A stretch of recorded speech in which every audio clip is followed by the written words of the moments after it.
Friends, today we have something special. We have a bit of a first.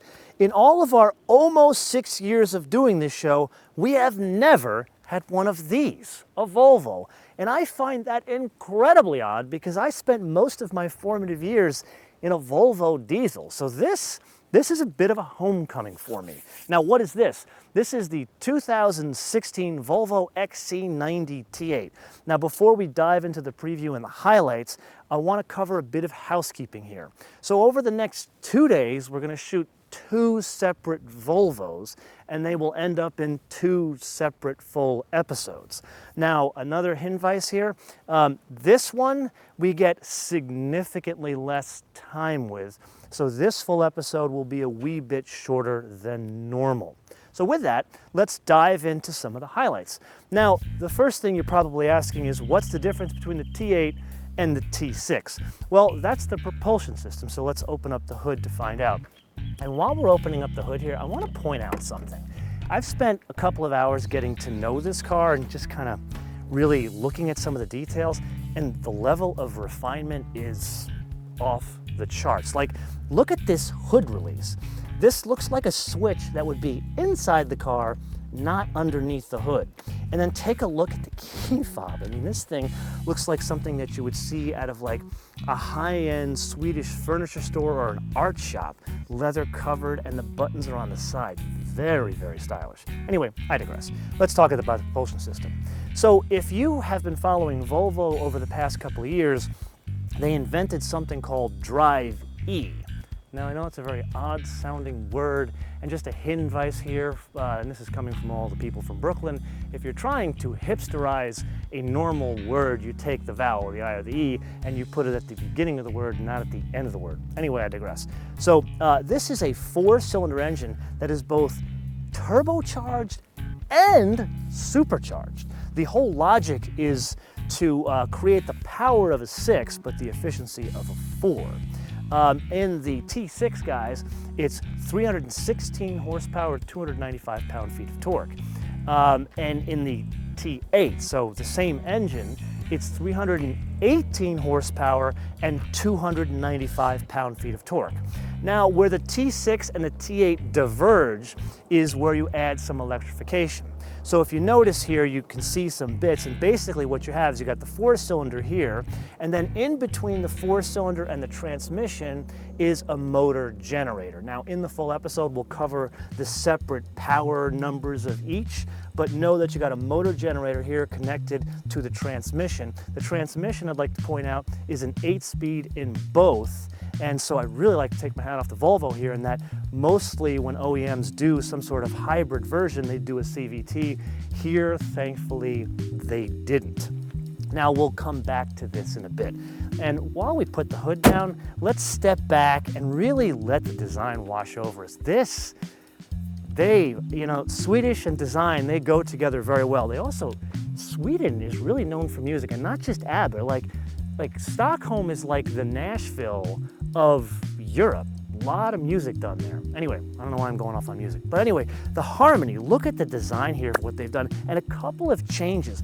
Look at the grille, and specifically the logo now they've made it stronger yet simplified at the same time. And speaking of strong, and this is almost like cartoonesque, notice the DRL here. It looks like a hammer. Well, it's supposed to look like a hammer.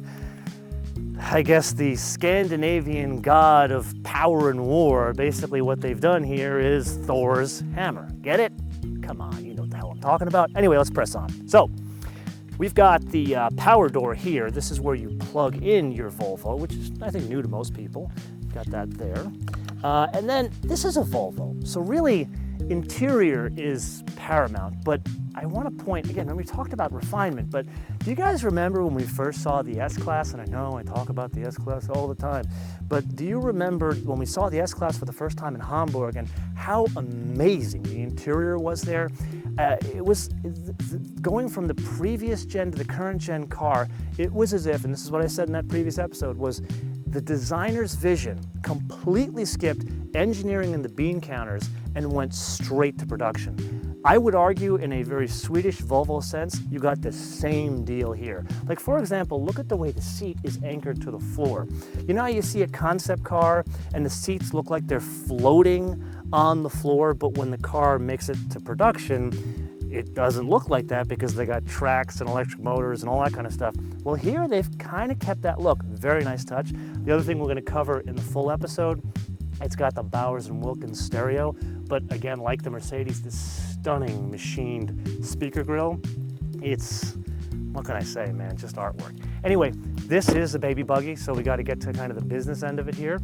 There are 5 seats in the rear here. The 3 across here, they actually go forward, backward, and access the rear seats. Now the rear seats themselves, they're bigger than most, but still a little tight. And you can kind of see what's going on here when you go forward like that. And then notice you can do this forward and backward. Just want to point that out to you guys. Another thing that's really important, from the tailgate to the back of the front seats, you can fold all 5 seats completely flat, creating a totally flat load floor. So when you go to Costco. Anyway, let's get back to some of the trick things about this vehicle. So we talked about this being a hybrid, but what's cool about this being a hybrid, they call it the twin engine. And the reason why they call it the twin engine is there's 2 electric motors in it. So there is a separate electric motor back here. Remember, you got the motor generator up there. You got a separate electric motor here that drives the rear wheel. So it's all-wheel drive, but with electric in the back. Very cool trick.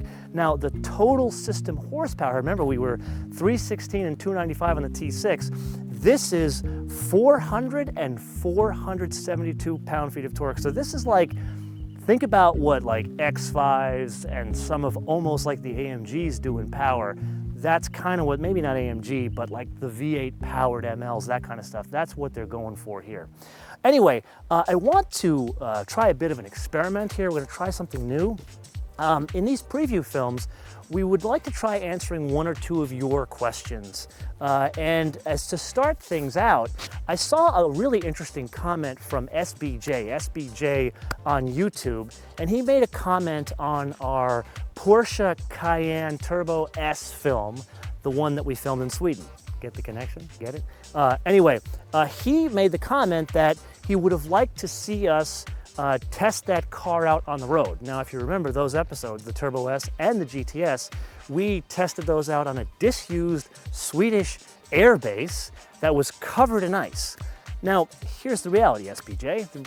When someone is going to give us a racetrack or a military base practically at the North Pole, we are definitely going to use that when we have it. Because the reality is, we can take a car and drive it on public roads at any time. So it doesn't mean that we're not going to get the car later and drive it on public roads, but when we have that opportunity, we are definitely going to seize the day. So thank you very much for actually giving us that comment, and hopefully this clarifies where we stand. So if you guys want to ask a question that comes up on the cars we're featuring or about the show that will be in these previews, let's do it the same way that we do our Ask MotoMan. Let's use the hashtag AskMotoManTV, AskMotoManTV, all one word, and use Twitter, Facebook, and Instagram and tag us. Now, I'm going to turn around on you and ask you guys a question. So this is the T8. This is fitted with an air suspension, but the T6 and some T8s in other markets do not have an air suspension. For those cars, those Volvos without the air suspension, what do they have in common with the Chevrolet Corvette? Answer in the comments below or via our social media, MotoManTV all one word, MotoManTV all one word, Facebook, Twitter, and Instagram. And until the full episodes, hey. So here's the script. Click here to subscribe, click here to watch one of our 350 other episodes, and most importantly, share us with your friends. You're only wasting half your life on Facebook, Twitter, and Instagram. MotoManTV, all one word. I don't care who you share us with. Share us with your enemies. Just give the gift of MotoMan.